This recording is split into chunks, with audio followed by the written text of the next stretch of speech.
Di balik kilau peradaban manusia tersembunyi kisah-kisah kelam tentang kota-kota yang pernah berjaya, namun kini tinggal puing. 5 nama terukir dalam sejarah bukan karena kejayaannya, melainkan karena kehancurannya yang spektakuler.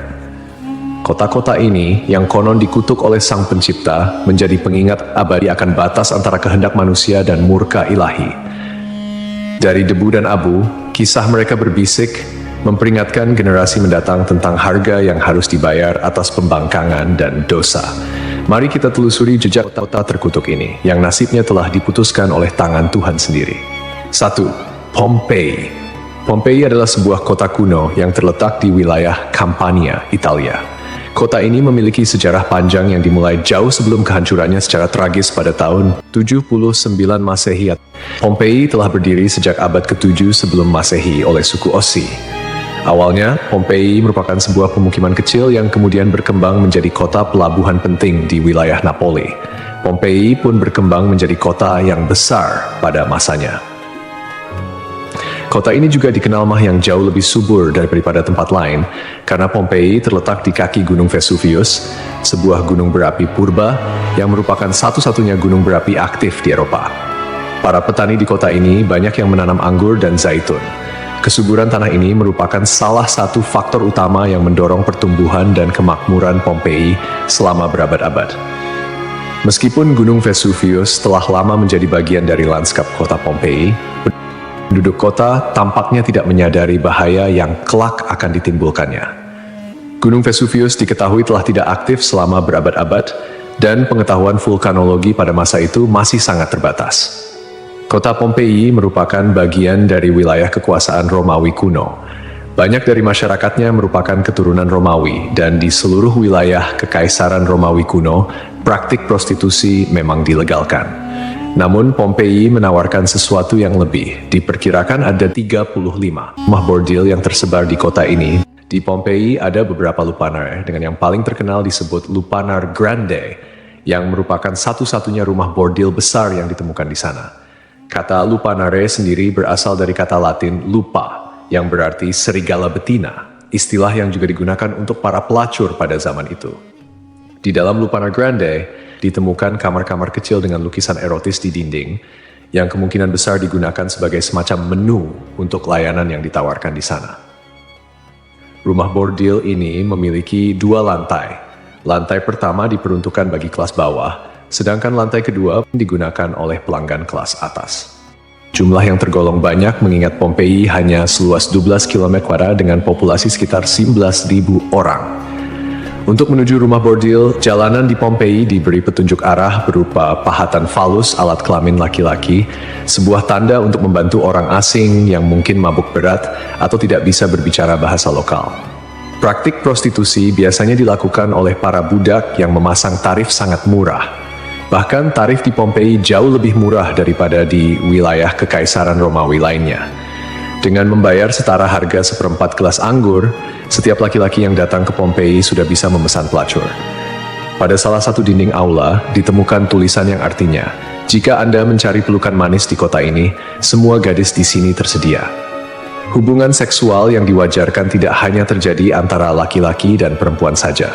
Penemuan grafiti menunjukkan bahwa homoseksual dan pemerkosaan anak juga menjadi hal yang biasa di Pompei. Temuan inilah yang membuat Pompei dijuluki sebagai kota maksiat, terlepas dari arsitekturnya yang megah dan keberagaman karya seninya. Akhirnya, setelah kegiatan maksiat di kota ini semakin parah dan menjadi pemandangan yang lumrah, pada tanggal 24 Agustus 79 Masehi, sekitar tengah hari, terjadilah letusan mahadahsyat dari Gunung Vesuvius. Gunung ini mengeluarkan kolom erupsi yang luas dan tinggi hingga mencapai ketinggian 33 km. Abu vulkanik dan batu apung mulai berjatuhan di Pompei dan di daerah sekitarnya.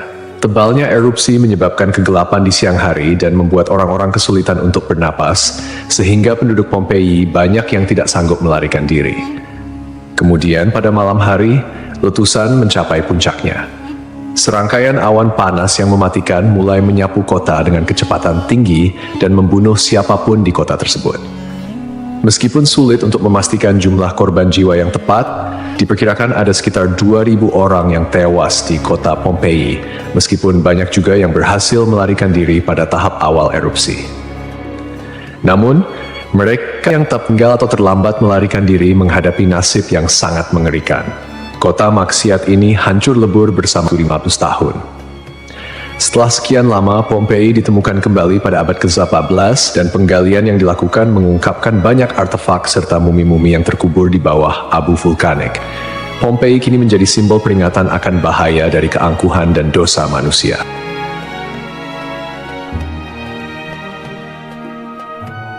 Kisah Desa Legetang. Pada suatu hari di Desa Legetang, warga melihat banyak binatang liar berkeliaran di sekitar jalan desa. Binatang-binatang ini, seperti monyet, kera, babi hutan, dan lainnya, bukan berasal dari daerah tersebut.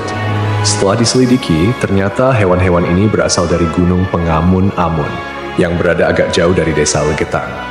Kejadian ini membuat warga khawatir dan mereka bermusyawarah untuk menyikapinya.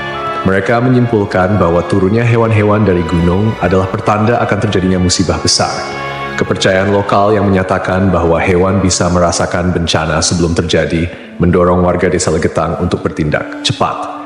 Mereka memutuskan untuk kerja bakti membuat parit di lembah Gunung Pengamun-Amun sebagai upaya antisipasi bencana, khususnya longsor. Desa Legetang terletak di dataran tinggi Dieng, Kecamatan Batur, Kabupaten Banjarnegara, Jawa Tengah. Desa ini dikenal dengan tanahnya yang sangat subur, bahkan lebih subur dibandingkan desa-desa lainnya di sekitarnya. Sebagai contoh, jika semangka yang ditanam di desa lain hanya mencapai berat sekitar 6 kg, semangka yang ditanam di Legetang bisa mencapai 10 hingga 12 kg.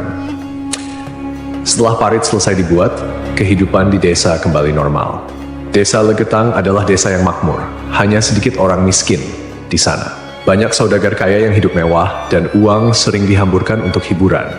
Setiap malam, mereka sering berjudi dan mengadakan berbagai hiburan yang tidak pantas, seperti kesenian lengger yang kadang berujung pada tindakan asusila. Kesenian ini yang hanya dilakukan di desa tersebut menjadi simbol betapa jauhnya masyarakat desa ini dari nilai-nilai agama dan moral. Setiap malam, penduduk Desa Legetang terlibat dalam berbagai bentuk kemaksiatan, termasuk perjudian, mabuk-mabukan, dan seks bebas. Mereka yang tidak terlibat dalam perilaku ini tampaknya membiarkannya, seolah-olah itu adalah hal yang wajar.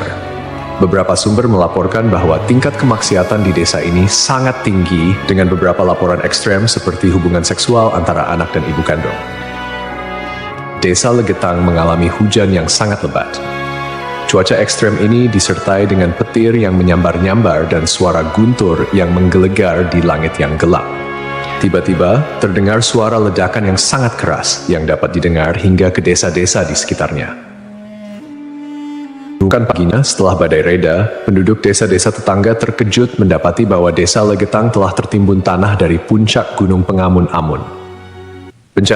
Tragedi ini menelan korban jiwa 351 orang, termasuk bayi dan balita.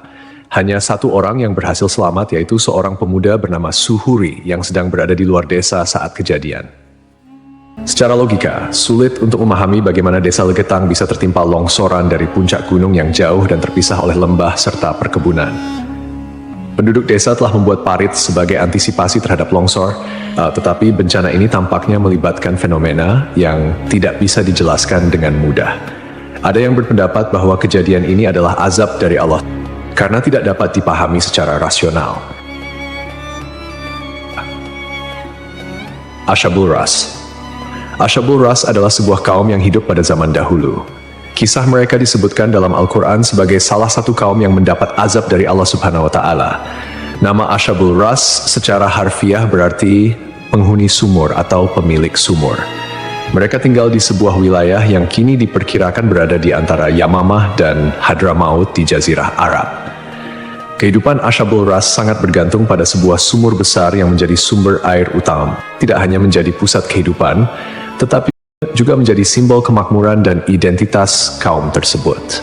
Mereka membangun peradaban yang cukup maju di sekitar sumur ini dengan pertanian dan peternakan sebagai mata pencaharian utama. Namun, meskipun telah diberi nikmat berupa sumber air yang melimpah, Ashabul Ras justru menyalahgunakan anugerah tersebut. Mereka mengembangkan sistem kepercayaan yang menyimpang dan menyembah pohon cemara besar yang tumbuh di dekat sumur mereka. Pohon ini dianggap suci dan dijadikan objek penyembahan, menggantikan Allah Subhanahu wa Ta'ala sebagai Tuhan yang seharusnya disembah. Kemusyrikan Asyabul Ras tidak berhenti pada penyembahan pohon saja. Mereka juga mengembangkan praktik-praktik yang bertentangan dengan ajaran Tauhid, seperti membuat patung-patung yang merepresentasikan dewa-dewa mereka, kemudian melakukan ritual dan persembahan kepada pohon cemara, serta menolak ajaran-ajaran monoteisme yang dibawa oleh para nabi dan rasul. Allah Subhanahu wa Ta'ala dalam rahmatnya yang tak terbatas tidak langsung menghukum Asyabul Ras. Sebaliknya, Allah Subhanahu wa Ta'ala mengutus seorang nabi kepada mereka untuk membimbing dan mengingatkan mereka akan jalan yang benar. Nabi yang diutus ini, menurut beberapa riwayat, adalah Nabi Syuaib, meskipun ada juga yang berpendapat bahwa ia adalah nabi yang lain yang namanya tidak disebutkan dalam Al-Quran. Nabi yang diutus kepada Asyabul Ras berusaha dengan gigih untuk mengajak kaumnya kembali ke jalan yang lurus. Ia menyampaikan risalah Tauhid, mengajak mereka untuk hanya menyembah Allah Subhanahu wa Ta'ala dan meninggalkan penyembahan terhadap pohon dan berhala. Nabi ini mengingatkan mereka akan nikmat-nikmat Allah Subhanahu wa Ta'ala yang telah diberikan, termasuk sumur yang menjadi berkah dalam kehidupan mereka. Namun, meski telah diingatkan, mereka tetap keras kepala dalam kekufuran dan kemusyrikan, bahkan mulai mengancam dan memusuhi Nabi yang diutus kepada mereka. Penolakan ini berlangsung dalam waktu yang cukup lama, menunjukkan kesabaran Allah Subhanahu wa Ta'ala dalam memberi kesempatan kepada hamba-hambanya untuk bertaubat. Setelah bertahun-tahun menolak ajakan Nabi mereka dan tetap teguh dalam kekufuran, akhirnya azab Allah Subhanahu wa Ta'ala turun kepada kaum Asyabul Ras. Azab ini datang sebagai konsekuensi dari penolakan mereka yang terus-menerus terhadap ajaran Tauhid dan ketekunan mereka dalam menyembah selain Allah Subhanahu wa Ta'ala. Menurut beberapa riwayat, azab yang menimpa Asyabul Ras terjadi dalam beberapa tahap. Pertama, terjadi kekeringan dan paceklik. Allah Subhanahu wa Ta'ala mulai mengurangi curahan rahmatnya dengan menahan air hujan. Akhirnya, terjadi kekeringan berkepanjangan. Tanaman-tanaman mereka mengering dan ternak mereka mulai mati kelaparan. Ini merupakan peringatan awal bagi Asyabul Ras, namun mereka tetap tidak mengindahkannya. Kemudian terjadi pencemaran sumur.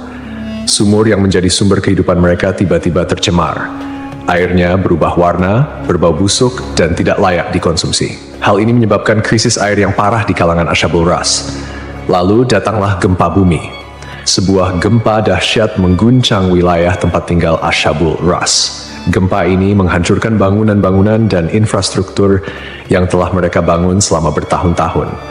Akhirnya, mereka pun binasa, meninggalkan kisah yang menjadi peringatan bagi generasi-generasi setelahnya tentang konsekuensi dari menolak petunjuk ilahi dan hidup dalam kemusyrikan.